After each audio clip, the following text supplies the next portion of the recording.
Hello बच्चों, स्वागत है आपका मेरे चैनल बायोलॉजिकल साइंस में। आज का जो वीडियो है ये बड़ा ही इंपॉर्टेंट है, खासकर उन बच्चों के लिए जो अभी यानी सेशन 2021-22 में 12th क्लास में आए हैं। और आपको पता होगा कि आपका जो जीव विज्ञान यानी बायोलॉजी का सिलेबस जो है वो चेंज हो गया है।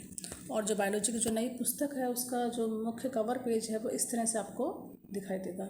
अब इस पुस्तक में कुल मिला के अगर हम इंडेक्स में देखें तो कुल मिला के 5 इकाइयाँ हैं और 16 पाठ हैं। जो पहली इकाई है वो है जन्म। इसमें 4 पार्ट हैं: जीवों में जनन, पुष्प पादपों में लैंगिक प्रजनन, मानव जनन और जनन स्वास्थ्य। इस तरह से हमारी जो है 7, 8, 9 और जो है वो 9 और 10 इकाइयाँ।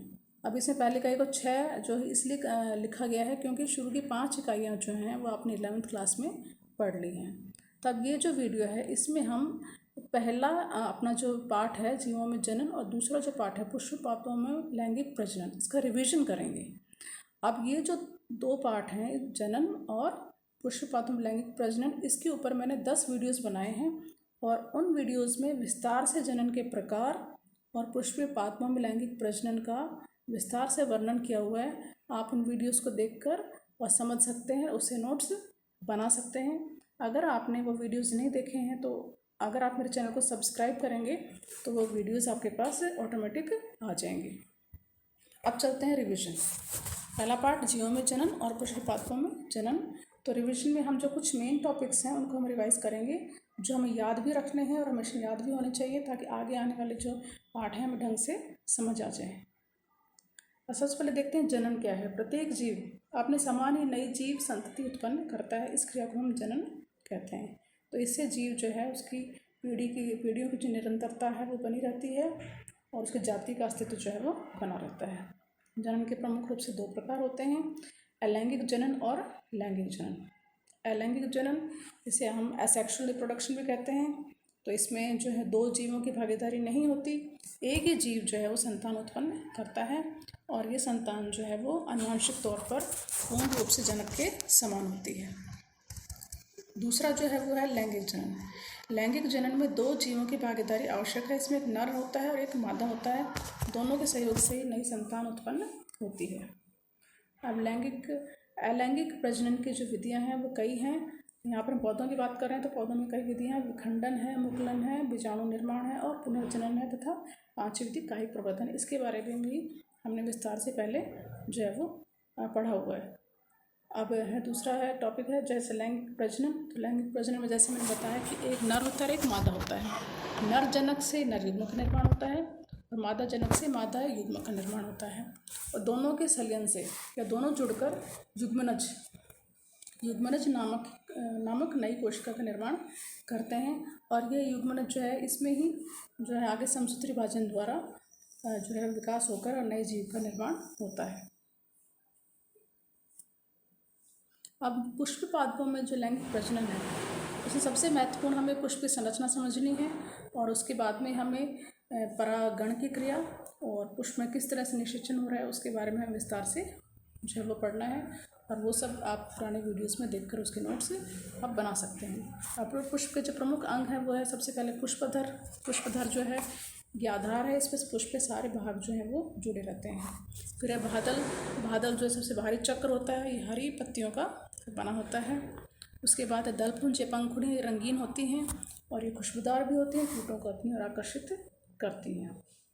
नारंग जो है उसे हम पुकेसर कहते हैं। पुकेसर के 2 भाग होते हैं, तंतु और परागकोश। इस तरह से इसका चित्र जो है वो भी इम्पोर्टेंट है। फिर है मादांग। मादांग का जो है सबसे भीतर की तरफ होता है, इसे हम अंडप कहते हैं। इसके 3 भाग हैं: गतिकाग्र, पत्तिका और अंडाशय। जो अंडाशय जो नीचे फूला हुआ हिस्सा होता है जिसमें बीजांड पाए जाते हैं।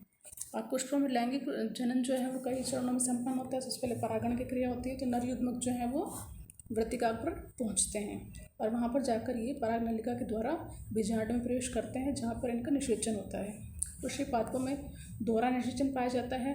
प्रथम निषेचन से तो भ्रूण का निर्माण होता है और दूसरे निषेचन से भ्रूण पोष का निर्माण होता है। तो सारी क्रियाएँ जो है विस्तार से हम वीडियोज़ में देख सकते हैं।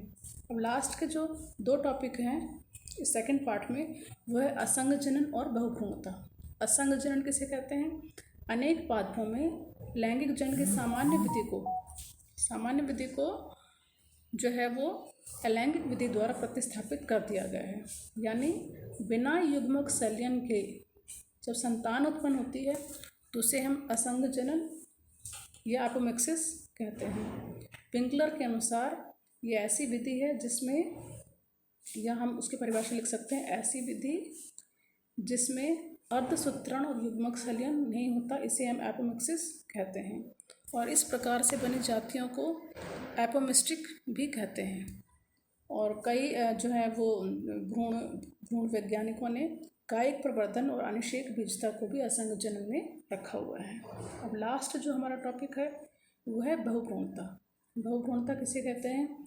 एक बीजांड या बीज में एक से अधिक भ्रूणों का उत्पन्न होना बहुभ्रूणता कहलाता है। अनावर्तबीजी पौधों में ये सामान्य घटना है, परंतु आवर्तबीजी पौधों में काफ़ी कम पाई जाती है। इसको सर्वप्रथम एंटोन वन लीeuwenhoek ने 1791 में संतरे के बीजों में देखा था।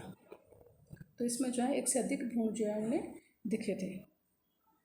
बहुभ्रूणता के कई कारण हो सकते हैं या कई प्रकार भी हो सकते हैं इसके। पहला है सरल बहुभ्रूणता। इस प्रकार की बहुभ्रूणता में बीजांड में एक से अधिक भ्रूणकोश होते हैं, जिसके कारण एक से अधिक भ्रूण का निर्माण हो जाता है। दूसरा है मिश्रित बहुभ्रूणता।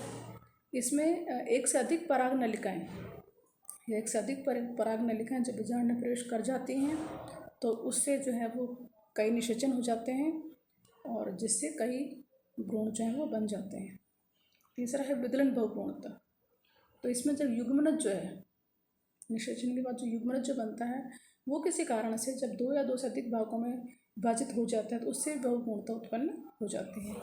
चौथा है अपस्थानिक बहुभ्रूणता। जब भ्रूण का विकास बिना निषेचन के बीजांड का या अध्यावरण से हो जाता है तो उसकी वजह से भी कई भ्रूण जो हैं वो बन जाते हैं। तो कुल मिला के हमारे सारे जो टॉपिक्स हैं पहले और दूसरे पार्ट के वो कवर हो चुके हैं और नेक्स्ट वीडियो में हम तीसरा पार्ट पढ़ेंगे और वो है मानव जनन। Thanks for watching. अगला वीडियो जल्दी ही आपके पास पहुँच